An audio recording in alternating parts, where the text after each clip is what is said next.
വിശുദ്ധ ലൂക്കോസിൻ്റെ സുവിശേഷം അധ്യായം 12 തിരുവചനങ്ങൾ 29 മുതൽ. ലൂക്കോസ് 12:29 മുതൽ. എന്തു ഭക്ഷിക്കും, എന്തു കുടിക്കും എന്ന് നിങ്ങൾ ചിന്തിച്ച് ആകുലചിത്തരാകരുത്. ഇവയൊക്കെയും വിഗ്രഹാരാധകരുടെ ലോകം അന്വേഷിക്കുന്നു. നിങ്ങളുടെ പിതാവോ ഇവ നിങ്ങൾക്ക് ആവശ്യമെന്ന് അറിയുന്നു. അവൻ്റെ രാജ്യം അന്വേഷിക്കുകയും അതോടുകൂടെ നിങ്ങൾക്ക് ഇതൊക്കെയും ലഭിക്കും. ചെറിയ ആട്ടിൻകൂട്ടമേ ഭയപ്പെടരുത്, നിങ്ങളുടെ പിതാവ് രാജ്യം നിങ്ങൾക്ക് നൽകുവാൻ പ്രസാദിച്ചിരിക്കുന്നു. നിങ്ങൾക്കുള്ളത് വിറ്റ് ഭിക്ഷ കൊടുക്കുവിൻ. കള്ളനെടുക്കുകയോ പുഴു നശിപ്പിക്കുകയോ ചെയ്യാത്ത സ്വർഗത്തിൽ പഴകിപ്പോകാത്ത പണസഞ്ചിയും തീർന്നു പോകാത്ത നിക്ഷേപവും നിങ്ങൾക്ക് ഉണ്ടാക്കിക്കൊള്ളുവിൻ. എന്നാൽ നിങ്ങളുടെ നിക്ഷേപം എവിടെയായിരിക്കുന്നുവോ അവിടെ നിങ്ങളുടെ ഹൃദയവുമായിരിക്കും. നിങ്ങൾ അരകെട്ടിയും വിളക്ക് കത്തിയും ചുമണ്ടായിരിക്കുവിൻ. യജമാനൻ കല്യാണത്തിനെ പോയി മടങ്ങി വന്ന് വാതിൽ മുട്ടിയാൽ ഉടനെ അവനെ വാതിൽ തുറന്നു കൊടുക്കേണ്ടതിന് അവൻ എപ്പോൾ മടങ്ങി വരുമെന്ന് കാത്തു നിൽക്കുന്ന ആളുകളോട് നിങ്ങൾ തുല്യരായിരിക്കുവിൻ. യജമാനൻ വരുന്ന സമയം ഉണർന്നിരിക്കുന്നവരായി കാണുന്ന ദാസന്മാർ ഭാഗ്യവാന്മാർ. അവൻ അരകെട്ടി അവരെ ഭക്ഷണത്തിന് ഇരുത്തുകയും വന്ന് അവർക്ക് ശുശ്രൂഷ ചെയ്യുകയും ചെയ്യും എന്ന് ഞാൻ സത്യമായി നിങ്ങളോട് പറയുന്നു. അവൻ രണ്ടാമത്തെയോ മൂന്നാമത്തെയോ യാമത്തിലാണ് വരുന്നതെങ്കിലും ഇപ്രകാരം അവരെ കണ്ടാൽ അവർ ഭാഗ്യവാന്മാർ. കള്ളൻ ഇന്ന നാഴികയിൽ വരുന്നു എന്ന് വീട്ടിടവൻ അറിഞ്ഞിരുന്നു എങ്കിൽ അവൻ ഉണർന്നിരുന്നതിൻ്റെ വീട് തുറന്നു കയറുവാൻ സമ്മതിക്കുകയില്ല എന്നറിവീൻ. നിനക്കാത്ത നാഴികയിൽ മനുഷ്യപുത്രൻ വരുന്നതുകൊണ്ട് നിങ്ങളും ഒരുങ്ങിയിരിപ്പിൻ താൻ കൽപ്പിച്ചു. നിങ്ങൾക്കെല്ലാവർക്കും സംപ്രീതി ഉണ്ടായിരിക്കട്ടെ. നമ്മുടെ കൂടെ നടന്ന് നമ്മളെ വചനം പഠിപ്പിക്കുന്ന സാഹചര്യമാണ്. 3.5 കൊല്ലം കർത്താവിൻ്റെ കൂടെ നടന്ന് കർത്താവ് പഠിപ്പിച്ചത് വേണ്ട പോലെ ഗ്രഹിക്കാൻ കഴിയാതെ പോയ എമ്മോസിലേക്ക് നടന്നുപോയ ശിഷ്യന്മാരുടെ കൂടെ 7 നാഴിക ദൂരം നടന്ന് അവരുടെ ദുഃഖം മാറ്റി അവർക്ക് സന്തോഷം വരുവാൻ തക്കണം. അവരുടെ ഹൃദയകാഠിന്യവും അവരുടെ അല്പവിശ്വാസവും അവരുടെ അവിശ്വാസവും മാറ്റുവാൻ കർത്താവ് 7 നാഴിക മെനക്കെട്ട കാര്യം നമുക്കറിയാം. നമ്മളും യേശു ക്രിസ്തു ജനിച്ചെന്നും മരിച്ചെന്നും ഉയർത്തെഴുന്നേറ്റെന്നും സുഖാനം ചെയ്തൊക്കെ ഒത്തിരി കേട്ടെങ്കിലും നമ്മുടെ ഹൃദയം കഠിനമായിരിക്കാൻ സാധ്യതയുണ്ട്. നമ്മുടെ വിശ്വാസം അപൂർണമാകാനും സാധ്യതയുണ്ട്. ഈ 2 സാധ്യതകൾ കണക്കിലെടുത്തുകൊണ്ട് ഈ വർഷത്തെ നമ്മുടെ 50 നോയമ്പ് നമ്മുടെ ഹൃദയകാഠിന്യം എല്ലാം മാറി, നമ്മുടെ അവിശ്വാസവും അല്പവിശ്വാസവും വിദ്യാബോധങ്ങളെല്ലാം മാറി പൂർണ്ണ വിശ്വാസത്തിൽ, കടുകുണി പോലെ ഉറച്ച വിശ്വാസത്തിൽ നമ്മുടെ ജീവിതയാത്രയ്ക്ക് തടസ്സമായി നിൽക്കുന്ന മല പോലെയുള്ള പ്രശ്നങ്ങളെ നമുക്ക് സൗന്ദര്യത്തിലേക്ക് മാറ്റണം. വിശ്വാസം പൂർണ്ണമാകാമെങ്കിൽ മല പോലെ മുമ്പിൽ നിൽക്കുന്ന പ്രശ്നങ്ങളെ നമുക്ക് സൗന്ദര്യത്തിലേക്ക് മാറ്റാൻ സാധിക്കും എന്നുള്ളതാണ് കർത്താവ് നമ്മളെ പഠിപ്പിച്ച കാര്യം. ഇപ്പോൾ മല പോലെ നിൽക്കുന്ന നമ്മുടെ പ്രതിബന്ധങ്ങളുടെ മുമ്പിൽ കണ്ട് നമ്മൾ ഭയപ്പെട്ട് ലജ്ജിച്ച് മാറി നിൽക്കുക, ഞങ്ങളുടെ കാര്യമൊന്നും നടക്കുന്നില്ലല്ലോ എന്ന് പറഞ്ഞു. അപ്പം നമുക്ക് നടക്കേണ്ട ഒത്തിരി കാര്യങ്ങളുണ്ട്. പക്ഷേ അത് നടക്കുന്നതിന് മുമ്പ് നമ്മൾ ചെയ്യേണ്ട പല കാര്യങ്ങൾ വ്യവസ്ഥകളായി തന്നിട്ടുമുണ്ട്. അവർ ചെയ്യുന്നതൊക്കെ സാധിക്കും എന്ന 1-ാം സങ്കീർത്തനത്തിൽ പറഞ്ഞിരിക്കുന്ന ആരെക്കുറിച്ചാണ്. ആ വ്യവസ്ഥകൾ നമ്മൾ പൂർണ്ണമായി പാലിക്കുന്നുണ്ടോ? അരുതെന്ന് പറയുന്ന കാര്യമോ എപ്പോഴും ചെയ്യണമെന്ന് പറയുന്ന കാര്യങ്ങൾ നമ്മൾ പൂർണ്ണമായി നിവർത്തിച്ചിട്ടുണ്ടോ? ഏതാണ് അരുതെന്ന് പറഞ്ഞിരിക്കുന്ന കാര്യങ്ങൾ? ദുഷ്ടൻ്റെ ആലോചന പ്രകാരം നടക്കാതെ, പാപിയുടെ വഴിയിൽ പരിഹാസപ്പെട്ടിരിക്കാതെ, യഹോവയുടെ രാപകൽ ധ്യാനിക്കണമെങ്കിൽ സന്തോഷിക്കണമെന്നുണ്ട്. ന്യായപ്രമാണത്തിൽ സന്തോഷിച്ച രാപകൽ ധ്യാനിക്കുന്നവൻ ഭാഗ്യവാൻ. അങ്ങനെയുള്ള ഭാഗ്യമുള്ളവർ ചെയ്യുന്നതൊക്കെ സാധിക്കും.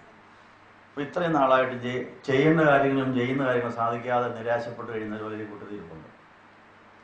ഇന്ന് ഈ സങ്കേതഭവനത്തിലേക്ക് അവരെ കൊണ്ടുവന്നിരിക്കുന്നത് ആ ദുഃഖം തീർക്കാൻ വേണ്ടിയാണ്. പ്രായം കടന്നുപോയിട്ട് ലോകപ്രകാരമുള്ള നോട്ടത്തിൽ പ്രായം വളരെയായിട്ടും കല്യാണം നടക്കാത്ത യുവതി യുവാക്കളുണ്ട്. പഠിച്ചിട്ട് ജോലി കിട്ടാത്തവരുണ്ട്, ജോലി കിട്ടിയിട്ട് ശമ്പളം കിട്ടാത്തവരുണ്ട്, ശമ്പളം കിട്ടിയിട്ട് അനുഭവിക്കാനൊക്കാത്തവരുണ്ട്. ഇങ്ങനെ പലതരത്തിലുള്ളതായ പ്രശ്നങ്ങളും യാകുലങ്ങളും നമുക്ക് ഉണ്ടെന്നുള്ളത് ഒരു സത്യമാണ്. 1-ാം സങ്കീർത്തനക്കാരൻ നമ്മുടെ സ്വയപരിശോധനയ്ക്ക് ഇന്ന് ഒരിക്കൽ കൂടെ പറയുന്നു, അവർ ചെയ്യുന്നതൊക്കെ സാധിക്കും. ആര്? ഈ 3 കൂട്ടം കാര്യങ്ങൾ ഒഴിവാക്കിയിട്ട് ഒരു കൂട്ടം കാര്യം എപ്പോഴും ചെയ്യുന്നവരുടെ കാര്യമൊക്കെ സാധിക്കും. അപ്പോൾ നമ്മൾ ഏതെങ്കിലും കാര്യം സാധിക്കാത്തതിൻ്റെ പുറകിൽ ഈ 3 കൂട്ടം കാര്യങ്ങൾ നമ്മളിപ്പോഴും ചെയ്യുന്നവരാകാം. ദുഷ്ടൻ്റെ ആലോചന, പാപിയുടെ വഴി, പരിഹാസത്തിൽപ്പെടും. അത് സത്യകുമ്പസാരം നടത്തി അതിനോട് യാത്ര പറഞ്ഞെങ്കിൽ മാത്രമേ ന്യായപ്രമാണത്തിൽ സന്തോഷിക്കാനൊക്കെ ഉള്ളൂ. ന്യായപ്രമാണത്തിൽ സന്തോഷിച്ച് അതിനെ ധ്യാനിക്കുന്നവർക്ക് ചെയ്യുന്നതൊക്കെ സാധിക്കുന്ന വാക്യത്തിലൊക്കെ ചെയ്യാൻ സാധിക്കുള്ളൂ. അങ്ങനെയുള്ളവർ ആറ്റിലത്ത് നട്ടിരിക്കുന്നു, അക്കാലത്ത് ഫലം കായ്ക്കുന്നു, ഇലവാടാത്ത വൃക്ഷം പോലെ ഇരിക്കുന്ന പറയും. അപ്പോൾ ഇലവാടാത്ത വൃക്ഷം പോലെ വാടിപ്പോകാതിരിക്കണമെങ്കിൽ രാവും പകലും വചനം ധ്യാനിക്കാൻ പഠിക്കണം. രാവും പകലും വചനം ധ്യാനിക്കണമെങ്കിൽ തിരുവചനത്തിൻ്റെ പൊരുൾ ദൈവാത്മാവ് വെളിപ്പെടുത്തി തരണം. 3.5 കൊല്ലം കർത്താവിൻ്റെ പുറകെ നടന്നെങ്കിലും കർത്താവ് പറഞ്ഞിടത്തൊക്കെ പോയെങ്കിലും 72 അറിയിപ്പുകാരിൽ 2 പേര് അവർക്ക് ദുഃഖം മാറിയില്ല. അവർ ചെയ്യേണ്ട കാര്യങ്ങളെല്ലാം ചെയ്തില്ല.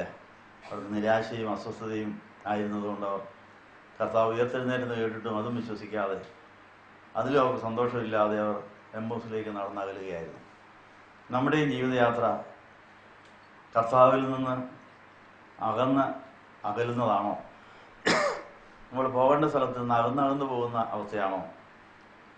അങ്ങനെയാണെങ്കിൽ അങ്ങനെയുള്ളവരെ തള്ളിക്കളയാതെ കർത്താവ് പുറകെ വരുന്നവനാണെന്നുള്ളതാണ് നമുക്ക് പ്രത്യാശിക്കുന്നത് പകർന്നുവരുന്ന കാര്യം. നമ്മൾ കർത്താവിനെ വിട്ടേച്ച് പോവുകയാണെങ്കിലും കർത്താവ് നമ്മളെ തേടി വരും. ആ കൃപായുഗം ഇന്നും തുടരുകയാണ്.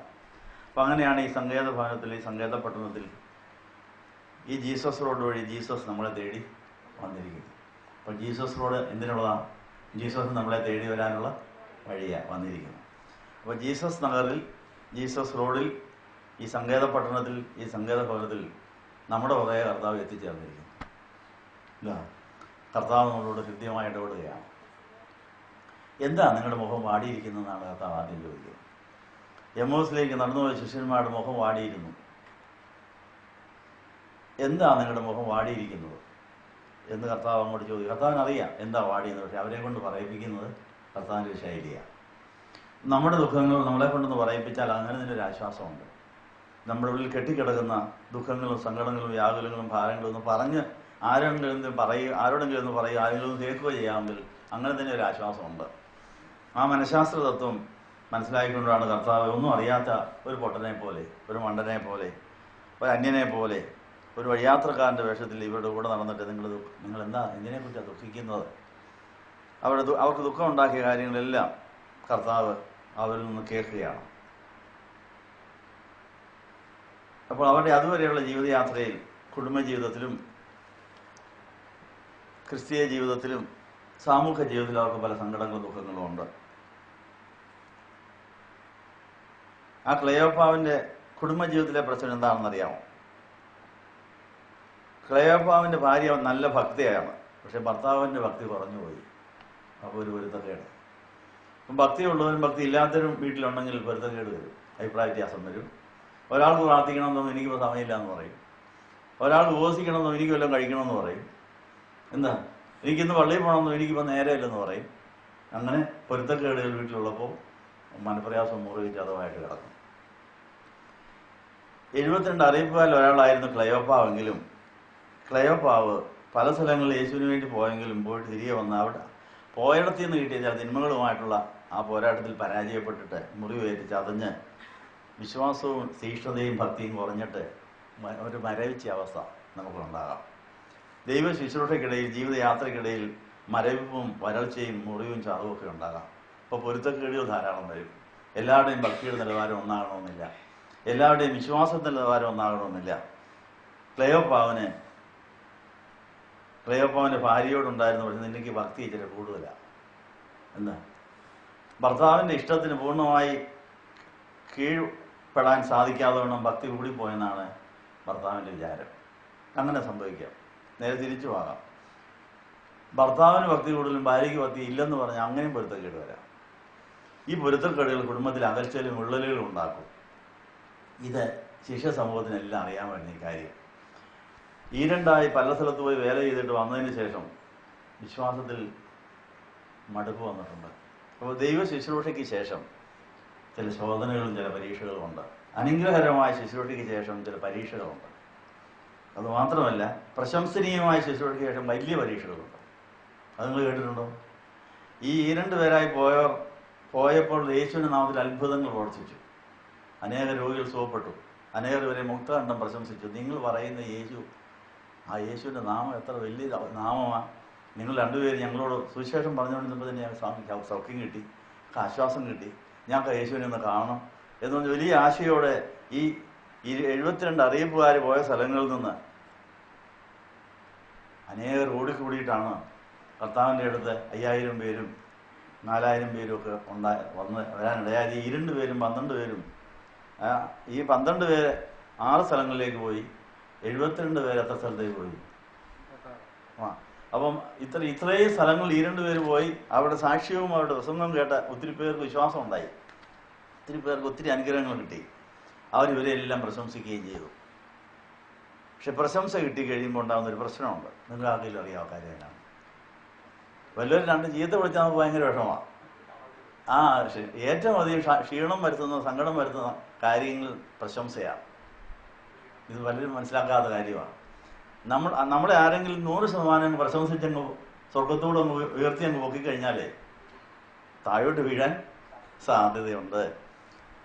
പരിശുദ്ധന്മാർ തിരിച്ചറിഞ്ഞിരിക്കുന്ന വിശുദ്ധ പിതാക്കന്മാർ പറയുന്നത്, നമ്മളെ ആരെങ്കിലും പ്രശംസിച്ചാൽ ഉടനെ ഓടിപ്പോയി നിങ്ങളുടെ പ്രാർത്ഥന മുറിയിൽ കവന്നു വീണ് കർത്താവിൻ്റെ കാലയെ പിടിച്ച് കർത്താവിനെ സ്തുതിച്ചില്ല എങ്കിൽ ഒരു വലിയ വീഴ്ച അവിടെ വരും. എന്താ കാരണം എന്നറിയാമോ?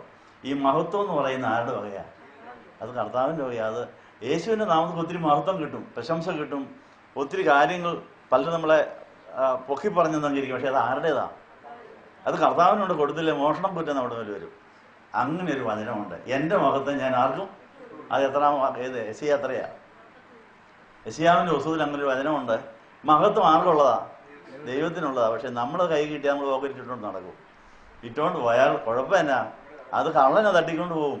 പിശാച് അത് തട്ടിക്കൊണ്ട് പോയി കഴിഞ്ഞാൽ സ്വർഗത്തിലെത്തേണ്ടത് ആടെ കിട്ടും, പിശാചിൻ്റെ കിട്ടും. അപ്പോൾ മഹത്വം ആരെങ്കിലും നമുക്ക് തന്നാൽ, ആരെങ്കിലും നമ്മളെ പ്രശംസിച്ചാൽ ഉടനെ എൻ്റെ കർത്താവേ ഇതെനിക്കുള്ളതല്ല, ഇത് നിൻ്റേതാ. അങ്ങനൊരു പാട്ടുണ്ട്. ഞങ്ങൾക്കല്ല കർത്താവേ, ഞങ്ങൾക്കല്ല കർത്താവേ, മഹത്വം മഹത്വം യേശുവിന്. ഞങ്ങൾക്കല്ല കർത്താവേ, ഞങ്ങൾക്കല്ല കർത്താവേ, മഹത്വം മഹത്വം. ഈ പാട്ട് പാടിയിട്ടുണ്ടോ? പ്രശംസിച്ച് പറഞ്ഞപ്പോൾ നന്നായി പോയി. നിങ്ങൾക്ക് ഇച്ചിരി വെളിവുണ്ടായല്ലോ. എന്നെ ഇത്രയും മനസ്സിലാക്കി കിട്ടും. എന്നെ പലരും മനസ്സിലാക്കാറില്ല, എന്നെ തെറ്റിദ്ധരിച്ചു എന്നെ. അതുകൊണ്ട് നിങ്ങൾക്കെങ്കിലും ഈ ബോധം ഉണ്ടായല്ലോ എന്ന് വിചാരിച്ച് നമ്മൾ അവരെയും പ്രശംസിക്കും. അങ്ങോട്ടും ഇങ്ങോട്ടും പ്രശംസിച്ച് അങ്ങ് പൊങ്ങുകയും ചെയ്യും. പക്ഷെ ഇതിൻ്റെ ഇടയ്ക്ക് ആര് കയറും? പിശാച് വന്ന് അങ്ങനെ തട്ടിക്കൊണ്ടങ്ങ് പോകും. അപ്പോൾ സ്വർഗത്തിൽ നിന്ന് കേസ് വരും. കർത്താവിന് കൊടുക്കേണ്ടതായ മഹത്വം 1 മിനിറ്റ് പോലും താമസിക്കാൻ പാടില്ല. അന്നേരം കൊടുത്തേക്കണം. എങ്കിലേ നമുക്ക് കർത്താവിൻ്റെ അകത്തും മറിഞ്ഞിരിക്കാൻ സാധ്യതയുള്ളൂ.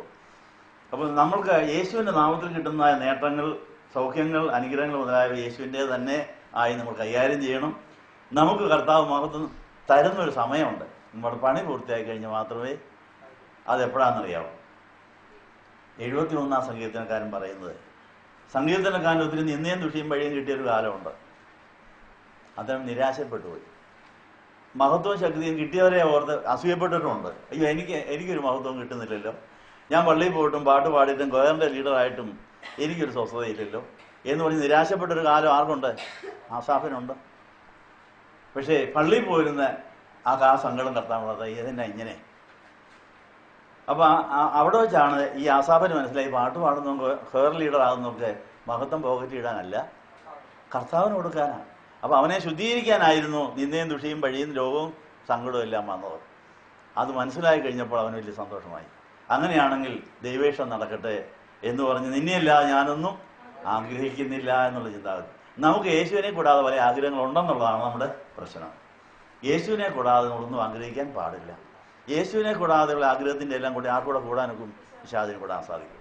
അപ്പോൾ പിശാചിന് കയറാനൊക്കെയില്ലാത്ത ഒറ്റ കാര്യം, പിശാചിനെ തോൽപ്പിച്ച യേശുവിൻ്റെ കാര്യത്തിൽ മാത്രമേ അവന് കയറാനൊക്കെയില്ല. അപ്പോൾ നമുക്ക് ഭദ്രമായി യേശുവിൻ്റെ ഉള്ളിൽ മറിഞ്ഞിരിക്കണമെങ്കിൽ എനിക്ക് യേശുവിനെ അല്ലാതെയുള്ള എല്ലാ ആഗ്രഹവും ഉപേക്ഷിക്കണം.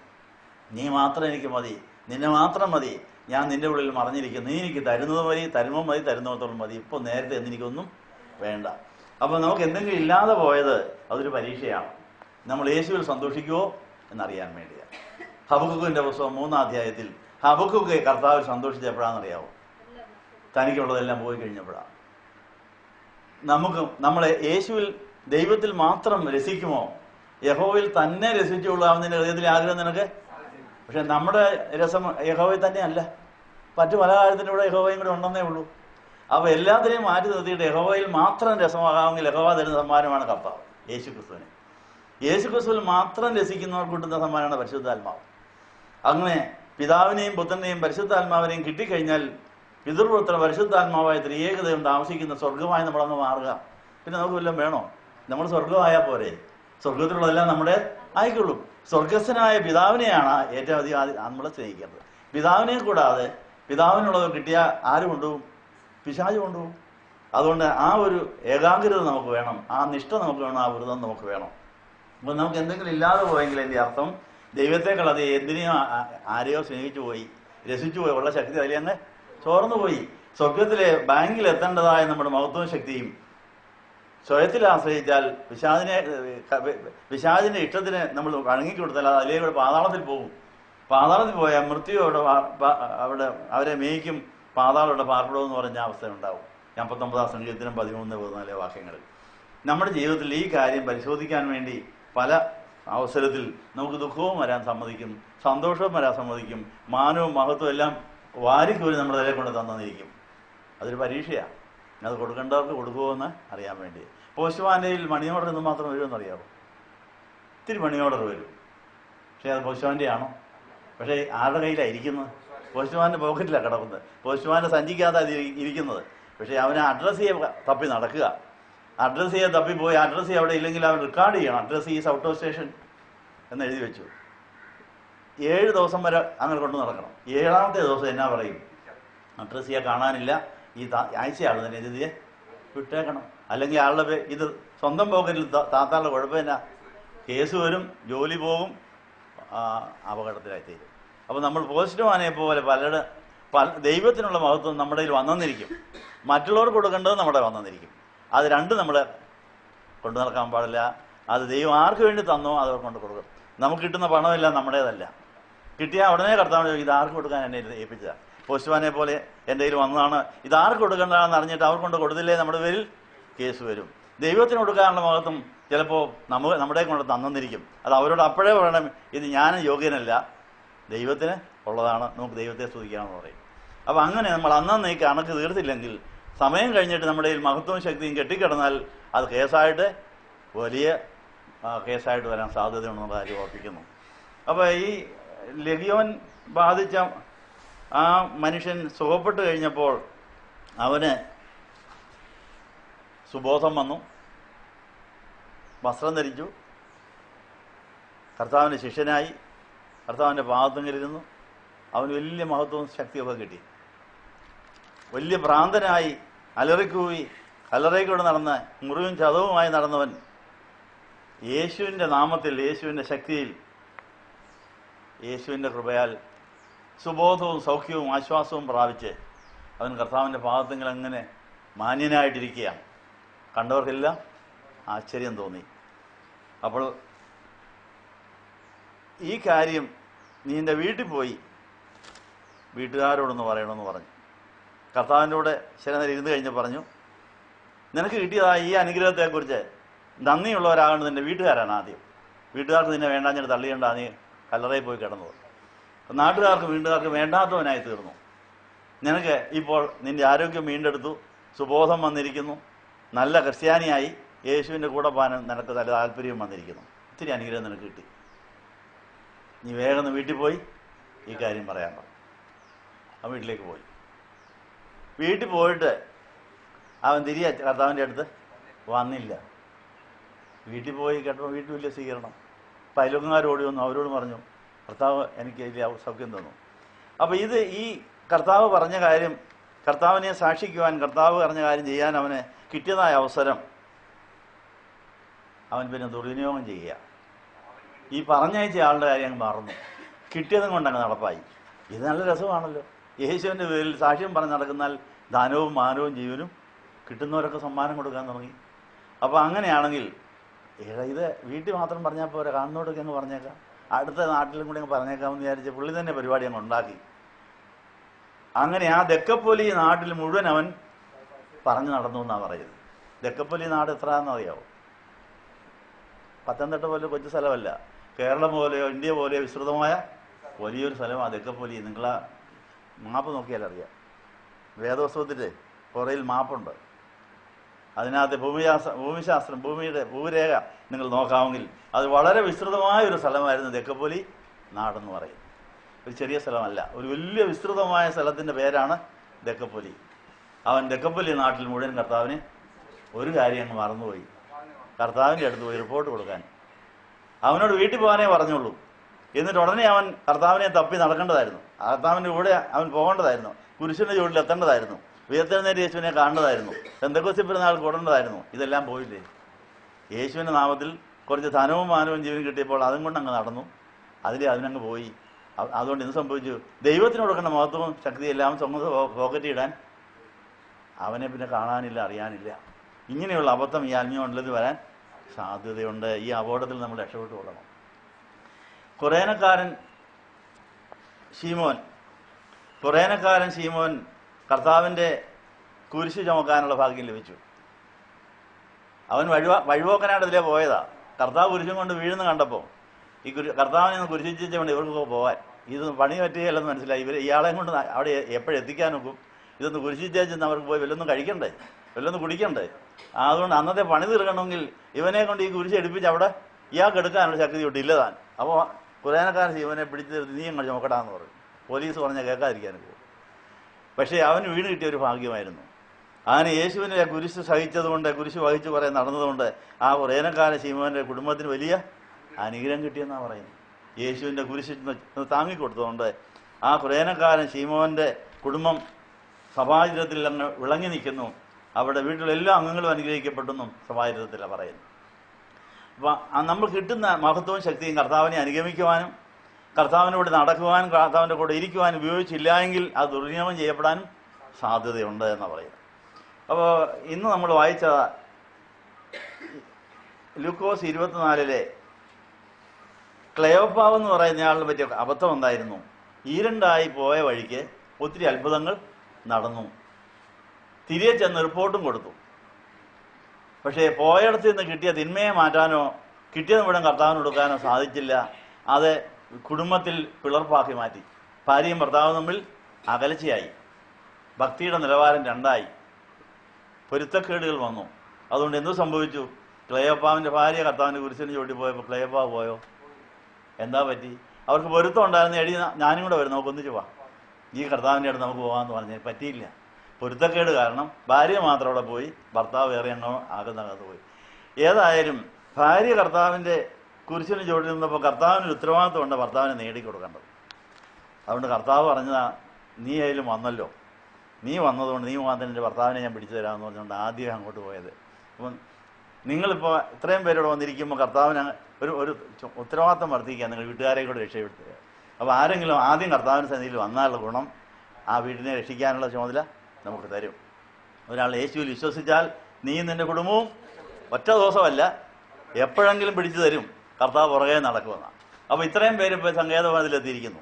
കർത്താവ് നോട്ട് ചെയ്തിട്ടുണ്ട് ആരൊക്കെയാണ് വരാത്തതെന്ന്, ആരൊക്കെ എവിടെയൊക്കെ ഉണ്ടെന്ന്. അവരെ തേടി കർത്താവ് പോയി പിടിച്ചുകൊണ്ട് വരട്ടെ.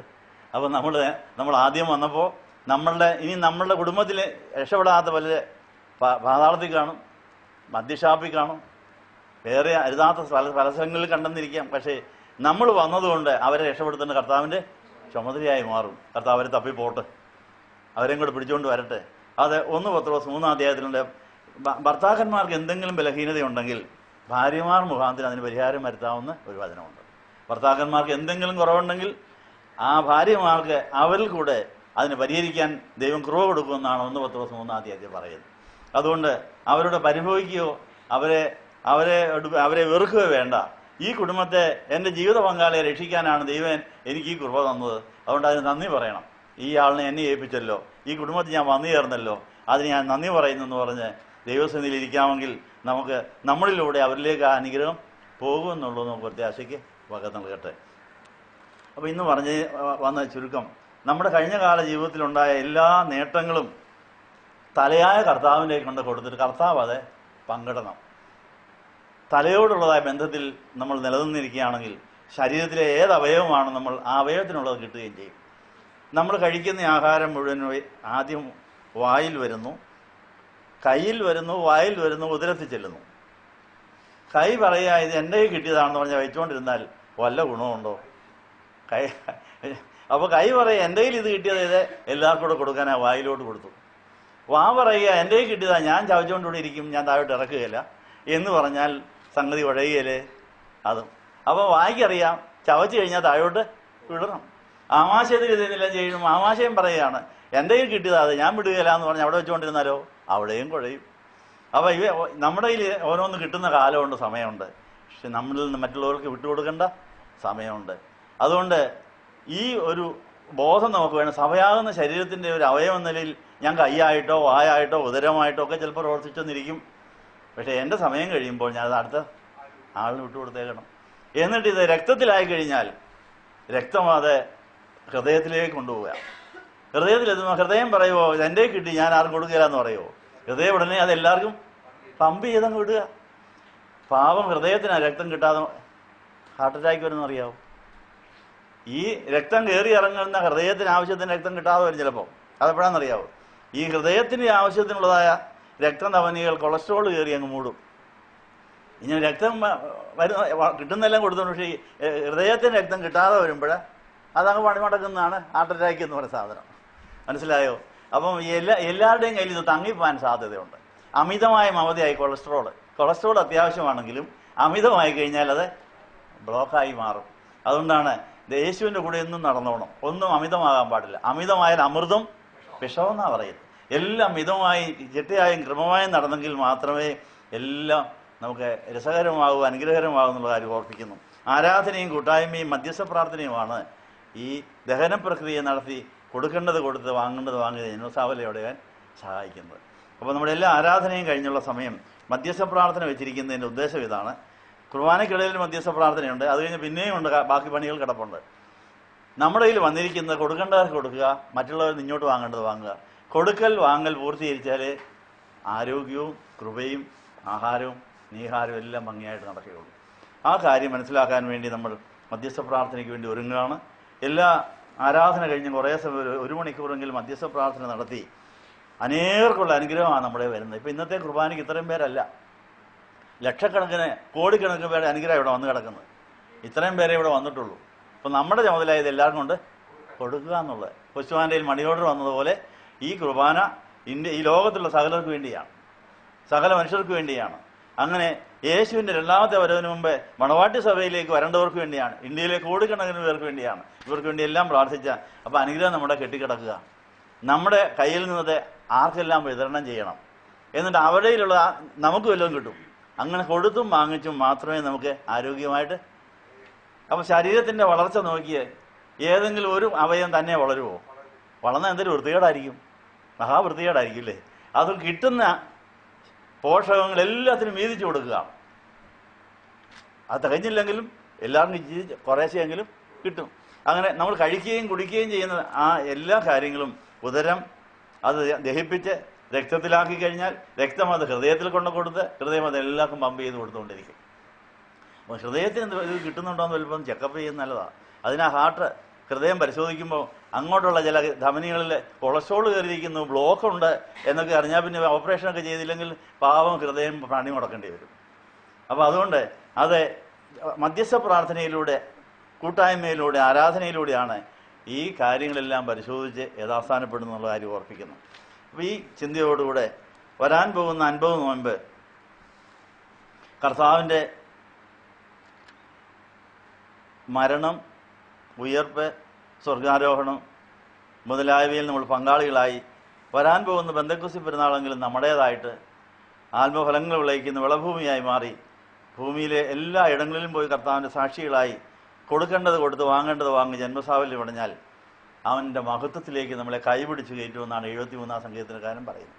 അപ്പോൾ യേശുവിനെ മാത്രം ആഗ്രഹിക്കുകയാണെങ്കിൽ, ദൈവത്തെ മാത്രം ആഗ്രഹിക്കുകയും ദൈവം തരുന്നത് മാത്രം മതി, തരുമ്പം മതി എന്ന് പറഞ്ഞാൽ ആ ക്രമത്തിൽ നമ്മൾ ഇരിക്കുകയാണെങ്കിൽ നമ്മുടെ കയ്യെ കർത്താവ് പിടിക്കുമെന്നാണ് പറയും. നമ്മുടെ കയ്യെ പിടിച്ച് മഹത്വത്തിലേക്ക്, തനിക്കുള്ള അതേ മഹത്വത്തിലേക്ക് നമ്മളെ വലിച്ചുകൊണ്ട് എൻ്റെ മഹത്വം നിനക്കിരിക്കട്ടെ എന്ന് പറഞ്ഞ് രാജാവ് രാജ്ഞിക്ക് എൻ്റെ മഹത്വമെല്ലാം നിനക്ക് തന്നിരിക്കുന്നു, നീ അങ്ങ് ഭരിച്ചോ, ഞാൻ ഇതിൽ നിന്ന് കാണട്ടെന്ന് പറയും. അന്നേരമാണ് മഹത്വം നമ്മൾ കൈകാര്യം ചെയ്യണം. അതുവരെ മഹത്വം കൊടുത്തുകൊണ്ടേ ഇരിക്കണം. ആ വിഗ്രഹത്തിനായപ്പോൾ ഒരു അത്യാഗ്രഹം വിഗ്രഹമാണ്. അപ്പം ആ അത്യാഗ്രഹത്തിന് എന്തെങ്കിലും നമ്മളെ ശക്തി പോയി കഴിഞ്ഞാൽ അത് പിശാചിൻ്റെ കിട്ടും, ദൈവനാമം ദുഷിക്കപ്പെടും. ആ കേസ് തീർന്നിട്ടേ കർത്താവ് നമുക്ക് വല്ലതും തരുള്ളൂ. അപ്പോൾ കല്യാണം താമസിച്ചു പോകുന്നു, മക്കളെ താമസിപ്പിക്കുന്നു, അല്ലെങ്കിൽ ജോലി കിട്ടാൻ താമസിക്കുന്നതിൻ്റെ എല്ലാം അതൊരു നോട്ടീസാണ്. കുഞ്ഞ് കിട്ടിയതിൻ്റെ കേസ് വരെ തീർന്നിട്ടില്ല, ഇനിയും കിട്ടിയ കേസ് കൂടുകയേ ഉള്ളൂ. അതുകൊണ്ട് ഉള്ള കേസ് അങ്ങ് ഉള്ള കേസ് തീർന്നു കഴിഞ്ഞ് നീ ദൈവത്തെ സ്നേഹിക്കാൻ പഠിക്ക്, ദൈവത്തെയും ദൈവത്തിൻ്റെ പദ്ധതിയും നിന്നെ സ്വന്തമാക്കി ദൈവത്തോട് സഹകരിക്കാൻ പഠിച്ചെങ്കിലേ ദൈവത്തിൻ്റെ അനുഗ്രഹം പങ്കിടാൻ നമുക്ക് സാധിക്കുകയുള്ളൂ. അതാദ്യം പഠിക്കുക. അതുകൊണ്ട് മുമ്പേ രാജ്യം നീതി അന്വേഷിക്കണം. മുമ്പേ നീതിയും രാജ്യം അന്വേഷിച്ചാൽ മാത്രമേ വേണ്ടതെല്ലാം നമ്മളെ തേടി വരുള്ളൂ. അതുകൊണ്ട് ദൈവരാജ്യം ഭക്ഷണമല്ല, പാനീയമല്ല, നീതി, സമാധാനം, പരിശുദ്ധാത്മാവിൽ സന്തോഷം, അതിൽ ക്രിസ്തുവിനെ സേവിച്ചാൽ മനുഷ്യർക്കുള്ളാവുന്നവരും ദൈവത്തെ പ്രസാദിപ്പിക്കും. റോമർ 14:17-18. അങ്ങനെ മനുഷ്യർക്കുള്ളാവുന്നവരും ദൈവത്തെ പ്രസാദിപ്പിക്കുന്നതിന് ആയാൽ മതി. വേണ്ടതെല്ലാം വന്നോളും, പോകേണ്ടതെല്ലാം പൊക്കോളും. നമുക്ക് രാജാവിൻ്റെ രാജ്യത്തിലെ കർത്താവിന് പ്രയോജനമുള്ള ആളായ മാത്രം മതി. കർത്താവിനെ സന്തോഷിപ്പിച്ചാൽ മതി. നമ്മുടെ കാര്യം കർത്താവിൻ്റെതായി തീർന്നോളും. കർത്താവ് അങ്ങനെ വഴിനടത്തുന്നുള്ള കാര്യം ഓർപ്പിക്കുന്നു. ഈ വചനങ്ങൾ ധ്യാനിച്ചുകൊണ്ട് നമ്മുടെ ഇന്നത്തെ ധ്യാനോടെ സമാഹരിക്കാം. ഈ കേട്ടതായ വചനം പ്രാർത്ഥനയാക്കി മാറ്റണം. പ്രാർത്ഥനയാക്കി മാറ്റുമ്പോൾ നമ്മളെ യഥാസ്ഥാനപ്പെടുത്തും. കർത്താവ് നമ്മുടെ കയ്യെ പിടിക്കും. കർത്താവ് നമ്മളെ മഹത്വത്തിലേക്ക് പിടിച്ചുകൊണ്ടുപോയി കർത്താവിൻ്റെ മഹത്വത്തിൻ്റെ പങ്കാളിയാക്കി, ജീവിത പങ്കാളിയാക്കുമ്പോൾ മാത്രം എനിക്ക് മഹത്വം മതി. അതുവരെ എനിക്ക് ആരെയും വേണ്ട, ഒന്നിനെയും വേണ്ട, ഉള്ളതെല്ലാം പിടിച്ചോളാമെന്ന് പറഞ്ഞ് കൊടുത്തേക്കുക. കർത്താവിൽ മറഞ്ഞിരിക്കുക. അതാണ് നീതി എന്ന് പറയുന്നത്. കർത്താവ് പുത്രനെയും പുത്രൻ പരിശുദ്ധാത്മാവിനെയും ആത്മഫലങ്ങളെയും തരുന്നിടം വരെ എനിക്ക് ആരെയും കാണണ്ട, എനിക്ക് ഒന്നും വേണ്ട, ഞാൻ കർത്താവിനോട് തന്നെ ഇരിക്കും എന്ന് പറയാമെങ്കിൽ അതാണ് ഏറ്റവും വലിയ ബുദ്ധി, അതാണ് ഏറ്റവും വലിയ പരിജ്ഞാനം. അതിന് പ്രാർത്ഥിക്കാനായിട്ട് നമ്മുടെ തലകളെ വണക്കാം. പ്രാർത്ഥനയാൽ എപ്പോഴും ഞാൻ ജാഗരിച്ചു പോരാടുവാൻ, പ്രാർത്ഥനയാൽ എപ്പോഴും ഞാൻ ജാഗരിച്ചു നിന്റെ സഹായം നൽകുക എൻ്റെ മഹാപുരോഹിത, നിന്റെ സഹായം നൽകുക എൻ്റെ മഹാപുരോഹിത. ഉറപ്പിക്കെന്നെ നാഥ, നിറയ്ക്കായെന്നെ ശുദ്ധാത്മാ, ക്രിസ്തൻ മഹത്വത്താലെ ഞാൻ മുറ്റും യേശുവെ പോലെ ആകുവാൻ, യേശുവിൻ വാക്കുകാക്കുവാൻ, യേശുവെ നോക്കി ജീവിപ്പാൻ, ഇവയെ